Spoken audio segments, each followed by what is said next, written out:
What's up, PlayStation Nation? This is PS Insight, and this week we're talking about PlayStation's focus on premium releases and their stance on indies. Let's get into it.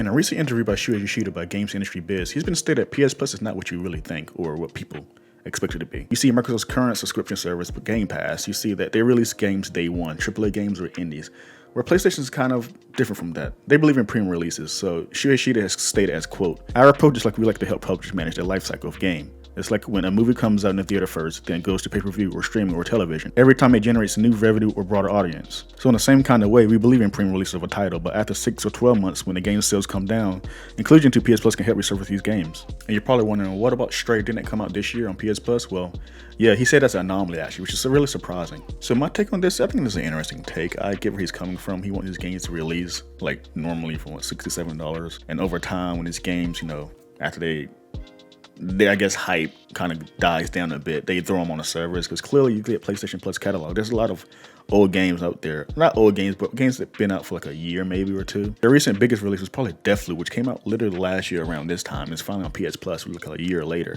You kind of get a sense what he's saying, and hopefully games in the future follow suit. That's what Deathloop did. I'm curious how far the strategy would go for PlayStation, because this strategy seems to be working for them right now, as their games really do sell. But you see the Xbox Game Pass releasing games day one, and the developers pay a certain amount and they release the game on Game Pass. But people are going to look at these things like, hey, I can get this day one for quote unquote free, or I can just wait maybe a year or two to get this game. So I'm really curious how far this is going to go for PlayStation. Speaking of PS Plus, Shuhei also clarifies their stance on indies. You see, indies has always been a big part of PlayStation since the PS4 generation.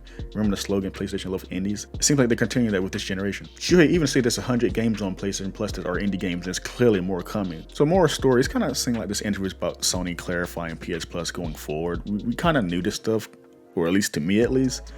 PS Plus seems to be publisher friendly, releasing indie games, and also PlayStation respecting games longevity with titles going forward. Like, it definitely was a really good example. It released last year and it came out. It was a good game apparently, but the noise kind of died down. I guess sales kind of died down too. But they do it on PS Plus, and now more people are exposed to it than ever. So it's also funny how he mentioned Stray as being an anomaly, because it was kind of a day one release for PS Plus. But I think the game really did really well, and people love the game. I love the game. I even did a review on PS Insight. You should check out yourself. Promoting myself. So yeah, it's really nice. PlayStation has been, very vocal about indies going forward since the PS4 generation.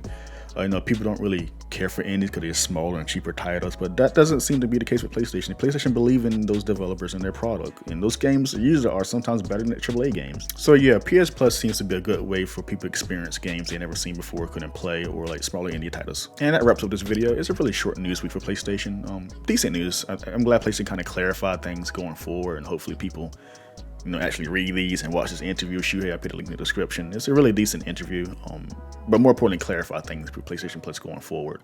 But anyway, guys, thank you for watching this video. Take care.